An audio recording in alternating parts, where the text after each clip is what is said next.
Okay, hello everyone, welcome to our channel Mahajan coaching classes, Mahajan physics classes. Okay, चलिए next topic के ऊपर चलते हैं हम लोग। Einstein photoelectric equation. What is Einstein photoelectric equation? Einstein क्या कहता है फोटोइलेक्ट्रिक इक्वेशन के बारे में? ठीक है, चलिए फिर से वही कहानी होगी हमारी। जस्ट हमारे प्रीवियस वाले वीडियो में हम लोग ने देखे थे there is fundamental laws for electromagnetic, fundamental laws of photoelectric emission. वही फंडामेंटल लॉज को हम लोग सामने कंटिन्यू करेंगे। जो इक्वेशन हम लोग बनाते हैं उसी इक्वेशंस को कहते हैं हम लोग, that is Einstein photoelectric equation. Clear? Okay, so what is Einstein photoelectric equation? कि again there is one metal, ये हमारा इमिटर प्लेट होगा। So we are considering photosensitive material, है ना। ये हम लोग अगर मान के चले ये फोटोसेंसिटिव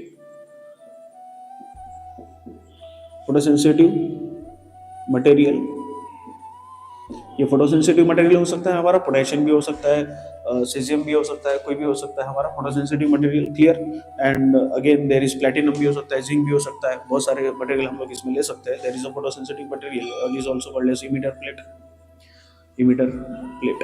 ठीक है, ओके। सो इसके ऊपर रेडिएशन हम लोग इंसिडेंट कराते हैं, है ना। पूरे के पूरे ड्यूअल नेचर में या पूरे के पूरे फोटो इलेक्ट्रिक इफेक्ट में हम लोग को यही करना होगा। There is incidence of radiation on this photosensitive material or emitter plate. So according to the Einstein theory of relativity, according to the concept of Planck quantum theory, so Planck quantum theory के हिसाब से यहाँ energy packets होते हैं, and that energy packet is called as photons. So that is terms is called as photons.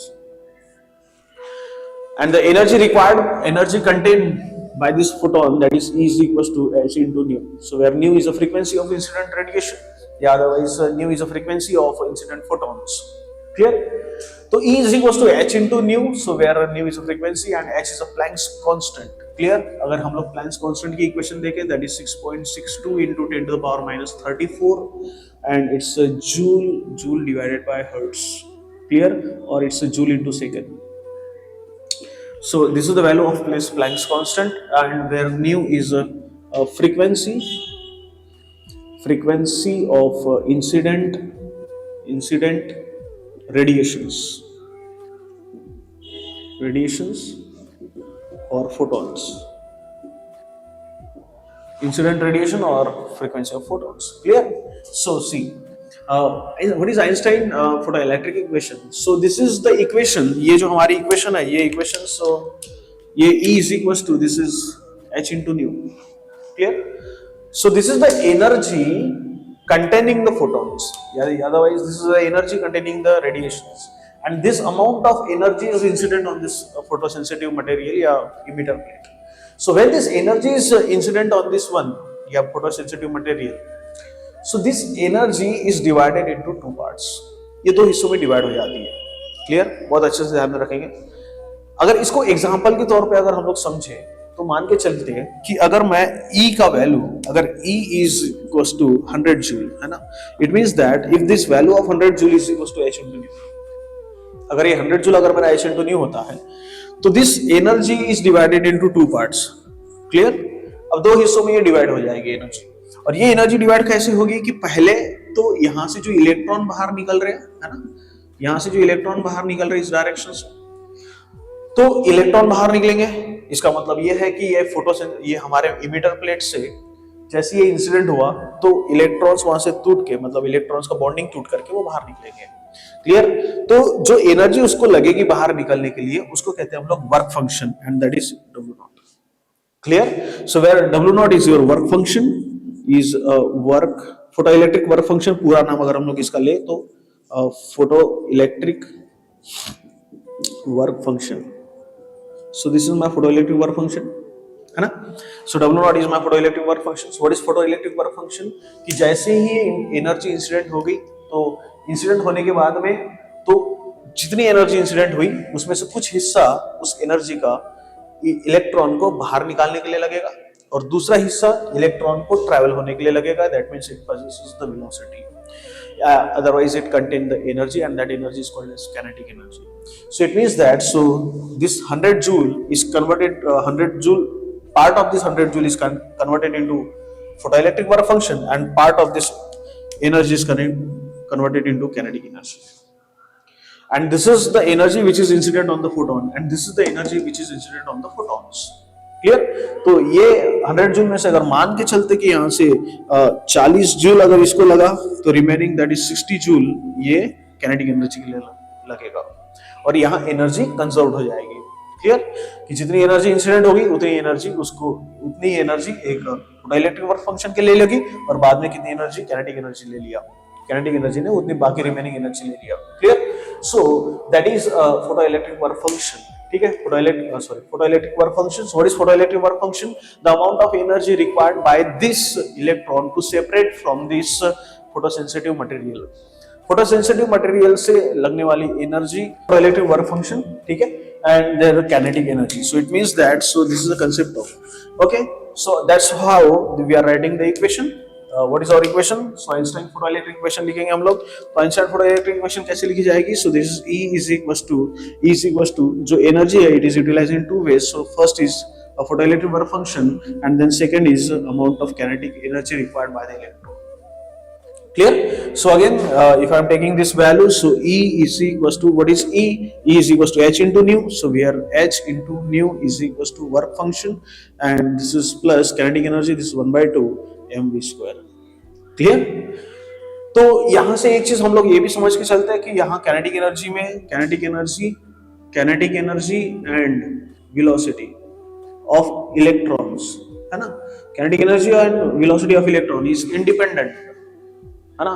It is independent of the intensity of incident radiation, and it is depending upon the frequency of incident radiation, and that frequency should be equals to या greater than the threshold frequency. Clear? So H into nu is equals to photoelectric work function plus 1/2 mv square. ठीक, अब यहाँ से फिर से हम लोग लेंगे कि अब यहाँ से देखो आइंस्टाइन फोटोइलेक्ट्रिक इक्वेशन में अगर एक कंसेप्ट हम लोग देखें तो आइंस्टाइन फोटोइलेक्ट्रिक कंसेप्ट क्या कहता है? आइंस्टाइन फोटोइलेक्ट्रिक कंसेप्ट ये कहता है कि इफ दिस फोटोन अगर इंसिडेंट यहां होता है तो one photon, make sure this is very important, एक photon completely absorb by one electron.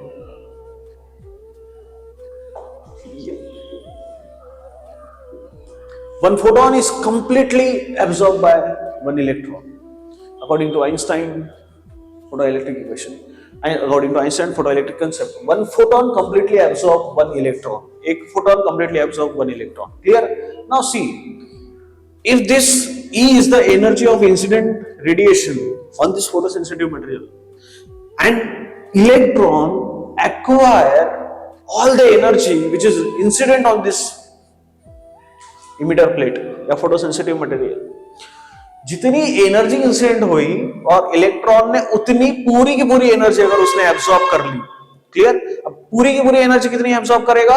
पूरी की पूरी उतनी एनर्जी एब्सॉर्ब करेगा जितनी उसने इंसिडेंट हुई है, और वो सिर्फ वहां से सेपरेट होने के लिए अगर यूज कर रहा है, तो इसका मतलब work function, photoelectric work function, उसी को हम लोग बोलते हैं what is photoelectric work function? The amount of energy required by this electron to separate from the photosensitive material, so that is called as photoelectric work function.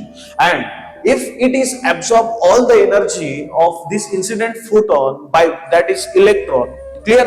So there is only a work function and rest of the kinetic energy is zero. उसकी kinetic energy zero हो जाएगी। That's how this work function is equals to H into nu naught, where nu naught is a threshold frequency. And what is threshold frequency? The minimum amount of frequency that should be, that's how the electron starts emitting from the emitter plate या photosensitive material. So that is called as threshold frequency. So W is equals to H into nu naught. So we are putting this equation here. So again we get the equation. चलिए मैं इधर solve करता हूँ, ठीक है? चलिए, so again there is H into nu naught. I am continuing this equation and work function is equals to H into nu naught. अभी condition जैसे मैंने बताई है. So is equals to H into nu naught, clear? And plus 1/2 mv square. Clear? चलिए इस चीज को मैं इधर लेके आ जाता हूँ, तो H into nu naught minus H into nu naught, sorry, H into nu minus H into nu naught is equals to, this is 1/2 and this is mv square. So take H is common, so H common आ जाएगा, so this is nu minus nu naught is equals to, this is 1/2, this is mv square. Clear? So it means that the kinetic energy of this electron, is equals to, so this is H and this is nu minus nu naught. Clear? So again, this is second equation for Einstein photoelectric equation. ये second equation होगी आपकी Einstein photoelectric equation की. Clear? चलिए और समझते हैं हम लोग यहाँ से. If nu is greater than equals to nu naught, there is photoelectric emission. जिस समय frequency आपकी greater than or equal to threshold frequency हो जाएंगी, so there is photoelectric emission. Photoelectric emission. There is photoelectric emission. कब? When nu is greater than equals to nu naught. So there is a photoelectric emission. Clear? And if there is a low amount of frequency, so if this is the wavelength which is corresponding to the threshold frequency is called as threshold wavelength. This is called as threshold frequency, and the wavelength which is corresponding to this threshold wavelength, threshold frequency, that is called as threshold wavelength. Clear? So this is all about the concept of Einstein photoelectric equation. ये सारा का सारा हमारा concept हो गया Einstein photoelectric equation का. Next हम लोग आएंगे सोलर सेल के ऊपर, photoelectric solar cell. So continue और watching our channel. Thank you so much.